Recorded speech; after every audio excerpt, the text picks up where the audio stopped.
Hi folks, welcome back. Just wanted to share a really quick flip through of this journal that I just completed, and I say just completed as in the glue is still not dry on this emblem here. So first off, this journal is a custom order for an individual who is a graphic designer. I still have to go through this and pick up some of the fuzz that's on here and strings. So the closure on this one, since it is for a guy, I didn't want to put, ribbon or any kind of string because it didn't feel right to me. So I got some of this 1-inch wide elastic from Michaels. And I basically just made an elastic band, just did some sewing in a square and then a diagonal on here. So this is an elastic band that's going to serve as the closure. Again, 2 signatures. And I use these colors for a reason, and as I go along I'll explain. I did pick up some Super Mario World fabric, so I used that as the inside portion here.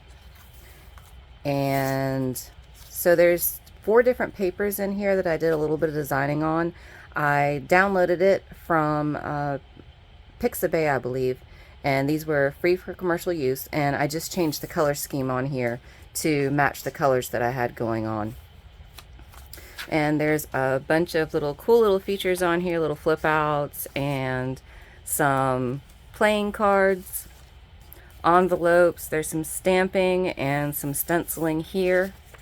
This individual really likes cars as well. These are bags that I picked up at the thrift store, but I really like the color combination with what's going on here. There's some receipts and some extra stickers on here that I made. I stamped on this one with 2 different stamps in 2 different colors, and you'll see that throughout here. This is some more stenciling that I did down the side.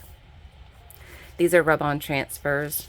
I really like the way that the black kind of pops against the rich colors that are in this book. Some Korean dictionary page. There's another one of these that I recolored. Ledger paper, coloring book paper. This is just plain colored copy paper, but I did stencil on it. Here's a glassine envelope with a couple of little items in it and another piece of ledger paper. Another one that I recolored to go with the color scheme that's going on here, and this one, actually I don't think I recolored this one at all. I didn't, actually. That was just the way the design was. This was a planner. This was actually 2 different pages that didn't go together, but I put them together with some washi tape. Okay, and this is going to be a lot of the same, so I'll go ahead and talk about why this book is a first for me. So, number 1, this book is a first because it is the first custom journal that I'm doing for a guy. So that was a first for me. The second first was working in this particular color scheme. While I've worked in similar color schemes, this one was a little bit more difficult because as I looked around at the supplies that I had, I didn't have this particular color scheme, and if I did have this color scheme, it wasn't in the theme that I was looking for. So it would have something, I don't know, that's kind of associated with, more feminine things, and I didn't want this book to be that. I want it to be a little bit more masculine. So I was having a little bit of trouble. That's some more stenciling here. I was having a little bit of trouble in either getting the right color or getting the right theme. So that's what led me to make these papers. So that brings me to my next first, which is making papers, recoloring images that I find. Specifically for the color scheme that I'm working in. I actually did try to go to, where did I go? Hobby Lobby. I tried to go to Hobby Lobby and find this color scheme and the theme, but they didn't really have anything that worked, so I didn't. Another little flip up here.